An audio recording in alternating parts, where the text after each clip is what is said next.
up? We're back at you. Buck Bomb Live Thursday night here. Hopefully everybody is as excited as we are about deer season coming up. There's a couple of states that are actually opening up real soon, if not already. I know South Florida. We had one of our field staffers, William Sullivan, down there, was telling me he's ready to get after it. I mean, they're open down there, and it's a little bit warm, but you know, in that part of the country, it's always a little bit warm. So you just make do with what you got. But you know, come mid-September, we'll be getting places like Kentucky opening up. You know, a few velvet bucks around. But you know, as we start to think about that stuff, you know, you try to keep in mind, you know, from the beginning of the season to the end of the season, there's different scents that you'll want to use depending on whether you're using a mock scrape like what we were talking about last week, or if you're in your stand just wanting to blow off some scent to try to put the odds in your favor. So we just kind of want to touch on, you know, some scents that you can use and how to use them this week. And you know, I got Jason McKeer with me again today, and he's real familiar with the scents because I know he's got a system pretty well set for the way that he hunts as well. Yeah, so I mean, obviously what Buck Bomb has always been known for are the aerosols. So not really a lot has changed as far as the main aerosols. I mean, you've got the ambush all season. You got a straight doe pea. Obviously, the go-to for most everybody is the doe and estrus, and you've also got a dominant buck. And of course, new for this year, we've been talking about it quite a bit, is the estrus, the certified estrus. Pretty excited to see how this works for people in the field this year. As far as how and when you use them, again, we'll post up more information on our social media this week following. But basically, it's probably easier to show you here. We've got an icon system that we developed, which is basically, so this, for example, is the dominant buck. So basically, what we're essentially saying is, you know, the dominant buck, good for pre-rut, you know, and I say pre-rut, you know, when you start seeing those bucks up on their feet during daylight, checking scrapes, use your dominant buck, you know, in your scrapes to get that scent in your mock scrape, natural scrape, whatever. Obviously for the prime time, good for a decoy setup, mock scrapes. So again, we have this icon system. We'll put the whole system out there and kind of help it make a little more sense probably. But so, for example, you know, for preseason, you saw pre-rut and prime time. So the ambush obviously is an all season. So if you were looking at the ambush packaging, it would have all the icons. There's 6 icons. Doe pea, you know, we kind of push during the rut. You're gonna switch to a doe and estrus. But again, good for a cover scent. Good, you know, good for starting a mock scrape. Good for late season, maybe when, you know, the does are just tired of being harassed by bucks and, you know, hot doe. So these two is the ideal cover scents regardless of the time of the season. And then again, you know, your dominant buck. So since you're mentioning, you know, the time of year, we had a lot of questions last week with the mock scrapes, as far as exactly when you would start to put a mock scrape out, or when you would use certain scents. So obviously that will vary a little bit where you're at in the country, but give us some examples. Say you hunt in Illinois a lot. Right. What dates would you use which scents? So let's say typically when I would start my mock scrapes in Illinois would be end of August, early September. Again, I'm usually, if I'm starting a brand new mock scrape, I'm usually going to time it about the time I think those bucks are going to start, you know, the horns are hardening and they're going to start shedding, because at that point, you know, again, that's pretty much your key signal to there. That's kind of the transition from the summer, you know, year-round feeding bedding pattern to now they're going to start at least thinking about that pecking order. So that's where I'm typically going to start my mock scrapes late August, 1st September. I'm going to start it. Obviously, you know, again, going back to the synthetic, your licking branch, you've got the synthetic 4A gland scent. But as far as that ground, again, I'm not tearing the ground up, you know, at the end of August, early September. So if anything, I'm going to use, again, one of these two, either the ambush, the all season, or just a straight doe pea. And I'm just going to get it in the area of where I ultimately want that, what I can, you know, refer to as the bold portion of the scrape, where, you know, eventually it's going to be bare dirt. Yeah, I think it's what a lot of people think about with the scrapes, is they think about just a completely torn up piece of ground. Yeah, but if you pay attention, I mean, again, you kind of gotta watch for it. But the first scrapes aren't going to be, you know, cleaned out. The first scrapes you're going to notice, you know, kind of the grass kick back and maybe some leaves, you know, but they're not going to clear the dirt, you know, even when they first start, you know, the natural scrapes. So I'm mimicking what I'm seeing in nature. So, you know, I'm going to get a little bit of scent on the ground, but I'm obviously not going to throw estrus in it, you know, in August or September. And really, I mean, other than getting it started, again, you know, you put it in the right spot, you time it right, you get that scent in that spot, concentrated in that spot, those deer are going to find it. And once that first buck or doe walks in there and she sticks her nose up there, or he sticks his head up there in that licking branch, you know, and again, they've got interdigital glands, you know, they're leaving scent behind. The first deer that comes to that mock scrape is going to freshen the scrape for you. So I don't really go back and actually put any more scents in the scrape myself until or unless I'm going to be hunting in the area of that scrape. So, you know, going back in, let's say last of October, I'm going to actually start going in and, you know, hunting those travel corridors where I expect cruising bucks to be.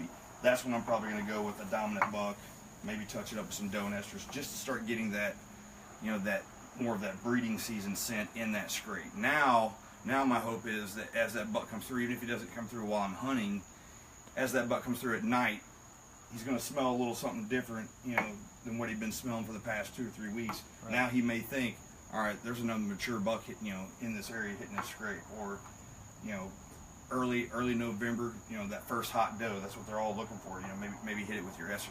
I don't. I mean, like I said, I pretty much let the deer take the scrape over, and obviously, yeah, an estrus. That's going to be interesting this year, is using that. You know, once the bucks are on their feet and they're out looking for the, you know, getting that first receptive doe. That's going to be interesting to see what the estrus does this year. And I'll be using it in mock scrapes myself. So again, I mean, it's actually pretty simple. You get that mock scrape started, you know, with a doe pea or an ambush, and then you're just mimicking nature. You know, when are the bucks, the big mature bucks, going to start marking those, you know, marking those scrapes? When are the first hot does going to start coming in? And, you know, that's when you transition from your early season scents to maybe, you know, as you go out and hunt. I mean, it doesn't really do you any good to go out, you know, as you're checking your camera and spray doe and estrus in there if you're not going to hunt in that area, you know, for another 3 or 4 days. So I typically would only do anything to my scrapes as far as adding scent to them if and when I'm actually on my way to a nearby stand to hunt it. Gotcha. And one really cool thing, which, I mean, a lot of people that have probably used buck bomb in the past are aware of, just sort of a review as far as, you know, how these aerosol cans work. You know, you've got a nozzle that actually atomizes the scent. You can either spray it in short bursts, or you can lock down the nozzle and have it get rid of the entire contents of the can.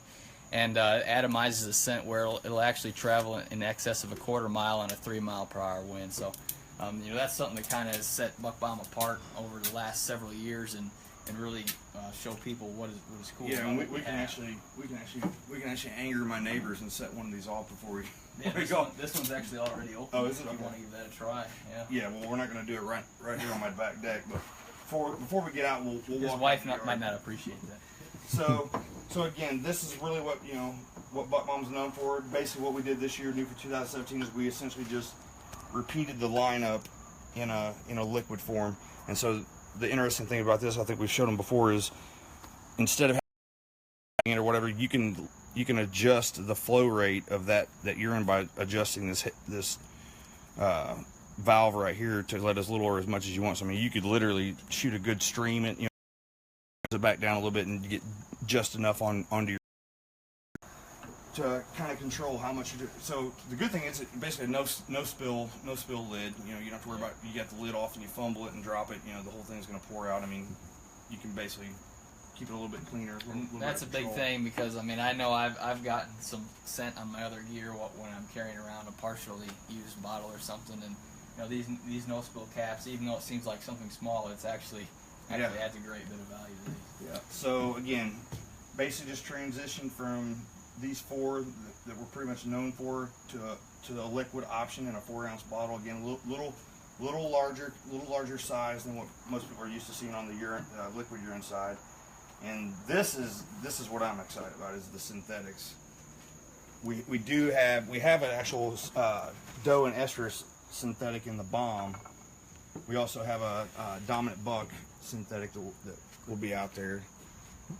So Ethan Shirley says, you don't hunt, Tony Morrow. So the synthetics are Good to hear from you, Ethan. because there are more states, due to CWD and whatnot, there are more states that have banned the use of natural urine. So again, new for this year, we're kind of extending a line of synthetics for those that are hunting in states where natural urines have been banned. Also, several areas of Canada, you can't use natural urines for disease and CWD purposes. So you'll start seeing more synthetic offerings. Again, we do have a bomb, and actually we set that one off right here in my backyard about 2-3 weeks ago, and I was impressed. I mean, number one, it was really, really strong, and I noticed the scent in my backyard for the whole next week. So it had some lasting power once we set that thing off. So we say it sticks to branches and foliage. We're not kidding. Yeah, it did. I mean, like I said, I could smell it every time I came out to check on the dog or whatever. I get a whiff of it. So it has some staying power, and that's something interesting too. Is one of the advantages to the synthetic is it's not natural, so it's not going to break down. So right. A natural urine, ultimately, as it's exposed to oxygen in the weather, it's going to break down to ammonia. It's going to lose that. That's just part of the nature of it being a natural urine. Right. It doesn't matter what brand you buy. That's just the way real urine is. Yeah, and so that is an advantage to the synthetics if you haven't tried them. And again, that's what I'm excited about with the forehead gland. Is once I put it on that, whether I use a wick or whatever to start that licking branch, I know that scent's going to stay there, for quite a while. Mm-hmm. So, again, check out the synthetic lineup. We have 3 right now in the liquid bottles. We have an all season, which again is a good cover scent. We have a forehead gland, which is specifically for that, that licking branch when you're starting your mock scrapes, or even if it's not a mock scrape. Say you find a good aggressive scrape, go ahead and freshen it up yourself. And then we have a dominant buck. Tony, you want to go over the other big game synthetics? Yeah. So obviously we mentioned in Canada they don't allow the natural urine, so these are perfect for not only your western hunters, western U.S., but also in Canada where you've got things like moose and a lot of bear hunting. We have first one here, elk. It's elk frenzy. Essentially, it's a bull elk and rut scent. Again, with these, they're synthetic, so they're not going to break down as quickly as a natural. So you got the elk frenzy there. You got the unbearable, which is it's a bear scent. It's going to lend itself to that sweet tooth of the bears, and also has bear pheromones in there as well. So that's something that gives it a little bit of uniqueness. That thing to add to. I mean, you're probably using some bait, some donuts, and stuff like that. So this is a little bit of a boost for your bait size. Good thing about these caps, they don't allow a lot of oxygen in there. So as soon as the natural urine is exposed to oxygen, it begins to break down a little bit. Sure. So these caps help regulate that. Sure. Yep. And typically what we recommend with the natural urines is to use a can within the same season. You don't want to pull out a can from last season and try to use it this season, because it's just not going to be the same because it's a natural urine. Whereas these will last a little bit longer just because of the synthetic nature of them. Now, probably one last thing we should go over is, and again, this is knowledge I gained literally this year while visiting one of our natural urine provider, specifically the veterinarian that was involved with developing the process for the extras. She's been studying cervids for 10 years now, 10 plus years now. So it was interesting to hear her that per all their work with captive deer, that on average an adult doe is going to put down 6 to 8 ounces of urine every time she urinates. Well, that's pretty interesting because we're used to seeing these small volumes of urines. Right. If we're trying to imitate or what's actually happening in nature, then putting 1 or 2 ounces down is probably not gonna do the job. So we get that question quite a bit, is how much is too much, or I'm scared that it's gonna scare the deer off or whatever. Well, the reality is, according to a veterinarian who studied white-tailed deer extensively, as long as you're putting out that 6 to 8 ounce range, that's pretty much natural. So the fact of the matter is, if you're talking about a scrape, a deer walks by, puts 6 ounces down. 10 minutes later, another deer walks by and puts 6 ounces down. You've got, I mean, however many ounces there within a couple hours. So I mean, you know, the reality of it is putting another 4 ounces in there isn't going to scare anything. If anything, you might want to put more than that. I mean, just again, if the goal is to imitate what's, you know, actually happening in the woods on a natural basis, then, you know, by all means. And again, you know, these are 6.65 ounces, so that's pretty much on par with, you know, what a deer is you know, actually putting down every time they decide to relieve themselves. So that's right. I think that's pretty much it for. It's kind of an overview of the scents that we had. Any questions, Cookie? No, Daniel Thomas says, I absolutely love this product. So we definitely got some fans tuning in that have had some success with the product and love it. Oh yeah, there's definitely a lot of buck bomb. Daniel Thomas, yeah, I believe Daniel Thomas I think I know why he's logging in to watch. And that brings us to in for is obviously the hit list. Yeah, there are some really good deer. My anxiety levels are going up with every week now because trail cameras, and we had a good turnout. We should probably post in your trail camera pictures. Make sure you and get other people coming in there, and we want to make clear the winner's going to be whichever one of those photos has the most likes. We're not going to pick the winner, so it's up to you guys to spread the word when you're posting your trail camera photos. Get your friends, families, co-workers, pay people if you have to come in and, you know, vote. Whatever it takes. Yeah, whatever it takes.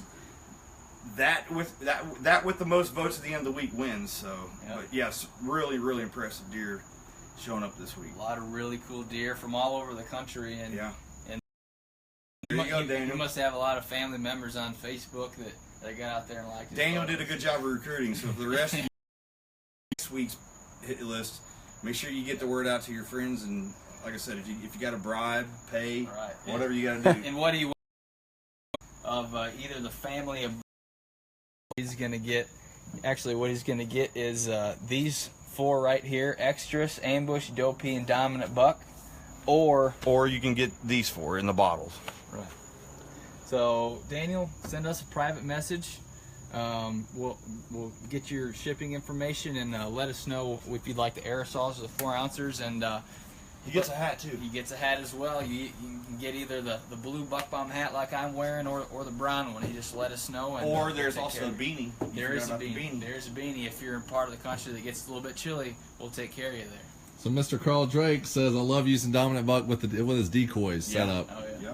I know Carl does a lot of hunting in Indiana as well as some in Kentucky as well. So. See, Carl's a smart guy. I mean, it's right there on the package. You don't even have to be as smart as Carl anymore. You just read the package and it'll tell you use it with your decoy. Daniel Thomas said, my buddy turned me on to buck bomb. Me and him are really impressed with you guys' hard work. So appreciate it, Daniel. Yeah, we put a lot into making sure that we can provide the best products and urines out there that are going to, you may only have a couple of days to hunt, so we want to make sure you can maximize that, and we're the same way. So. Well, I mean, and again, moving forward, the synthetic line. I mean, we don't want to leave anybody out. So, since there are states that, for their own reasons, their own justifications, have decided to, ban the natural urines, we're going to do whatever we can to make sure, we're not forgetting those people in those states or those regions in Canada. Try to keep coming out with good quality scent attractants that can be used really anywhere, regardless of where you're at. Right. So, all right. So the hit list will kick back off a whole new week tomorrow. That's right. Be looking forward to seeing some more eye candy coming in this week. We'll get it up there, and be sure to show us what deer you're getting on the hit list. Any new trail cam pictures, and whatever pictures got the most likes next week. They're going to have their choice of the bomb family or the 4 ounce family. So again, Daniel, reach out to Buck Bomb page and let us know which one you want to, which group you want, and where to send it. So congratulations to you. And we should point out, Daniel. I don't know which state you're in, but for whomever the winners are in the weeks ahead, if you are in a state where you can't use natural urines, you do have the option of these three synthetics for in a synthetic bomb. That's so right. That's right. I know if you are in one of those states, but if you are, we're not going to send you something you can't use. So you just let us know if you're in a state where you can't use it, or maybe you're taking a trip to a state where you can't use naturals. We do have the synthetics as an option also. So. That's right. Cool. We appreciate everybody tuning in. It was good hanging with you again on a Thursday night. Be back next week. That's right. We'll see you again next Thursday, 7 p.m. Eastern. Catch you later. Thanks.